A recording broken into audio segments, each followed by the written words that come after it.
So here's my normal art setup. This is my art station. There's my computer. This is my in-out box. There's like all my markers are in here and here. And that's my day planner. More art stuff. More art stuff. And then more art stuff. And then over on the shelves, even more art stuff. So both of these end units are shelving units underneath that hold a piece of plywood. More art stuff. So, but yeah, you see how this is like, ugh. But see, that's a 2x4 under there. That allows this shelving unit to be as tall as that shelving unit. So, here in just a second, we're going to, through the power and magic of video, change this up. And here we go. I got it lowered so now it's not as high and I can use a real chair, which is nice because I can scoot up underneath it and I won't be out of frame anymore. Yay! So here it is. I didn't lose a whole lot of space actually doing this, so I'm pretty happy with that. So yeah, time to make a video.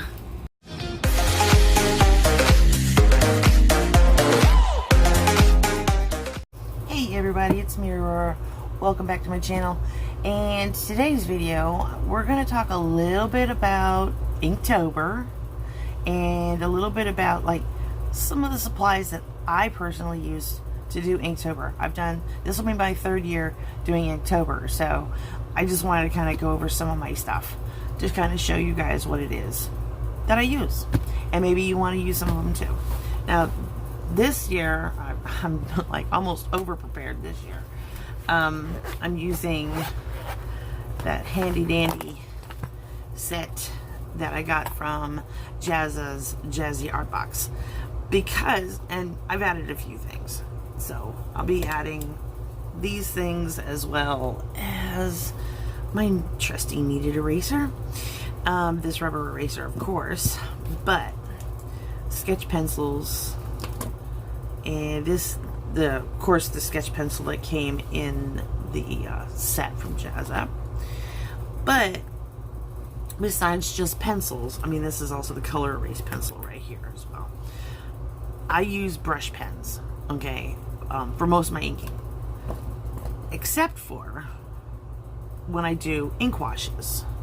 Now, you've got, you know, your range of pens, like all your fine liners, your this is a regular Pentel pocket brush, and I absolutely love this thing. It is amazing. It is refillable, which is really cool. I love that, and the tip just never wears out. It's just awesome. One of my favorites. And then I've got the Tombow that came in this, and this other. It's more of a hard nib, but you can get two different kind of, you know, or a variety of line widths and weights out of it, and the white gel pen. So this is what I'll be using, along with, you know, these other pencils and these erasers, except for when I want to do an ink wash. Now you're probably going, ink wash? What's an ink wash? Okay, here's an ink wash. This is Floof. He's my OC, and if you can see, his body has got like a texturized, it's inked, but it's like, it's a wash. So this is what I'll be doing my Inktober in Floof and his Floofette and Poof.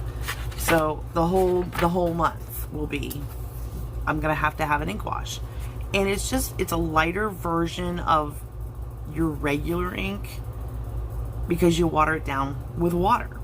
So having said that, let's show you what I do. You need some water, of course, and I use the Daler Rowney India ink. This stuff is like really, it's black. It's super black, and I love this. It's also waterproof once it's dried, so that's important to remember. It's also super dusty, and you're gonna want to get one of these, like an old water brush. You don't want it, I mean, if you have a new one, but you have like a large set of water brushes, that's fine. But I just use, like, when they start getting older, I use them for this. I wouldn't go out and buy a brand new one and use it for this myself. I mean, if it's all you've got, hey, go for it. Here's my old one, and this one started getting kind of, I don't know, it just gummed up and it didn't work as well as it should have. So I'm replacing this one with a new one, but it's just an old water pen. So I'm going to get some paper towel so we don't make a huge mess, because I'm notorious for making huge messes. So you would take your top off of your water pen, and you take some water, and you want to fill about, depending on how gray or how dark you want your ink wash, that's how much ink you would put in it. So I filled this about 3/4 of the way up. That's about halfway home. I'm gonna add a little bit more. There we go. That's better. With the water. And then you can take your ink and add ink directly to the water. Now, like I said, depending on how dark you want your ink wash will depend on how much ink you put in here. Now, I know some people will be like, why don't you just put it in a palette and add water to it and use a brush? Well, yes, you can do that too. But if I'm on the go, because Inktober waits for no man, shake it up a little bit, I don't have that capability of, here we go. Squeeze a little bit of ink out. I think there's like some old watercolor in there. You get it turned a little bit green. Now it's getting darker. Okay. This is much easier to take with you on the go if you want to do an ink wash, so you don't have to worry about palettes and all that business. So let me show you how this works in action.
Just a real quick example, but this wash it's great for like shadows, when you want to give something a little bit more texture than trying to use just a plain pen.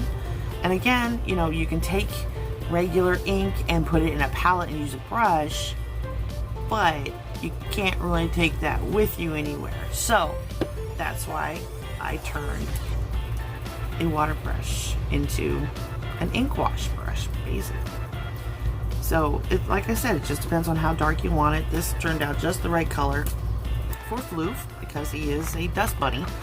So, but this is it. So, hope you got something out of that.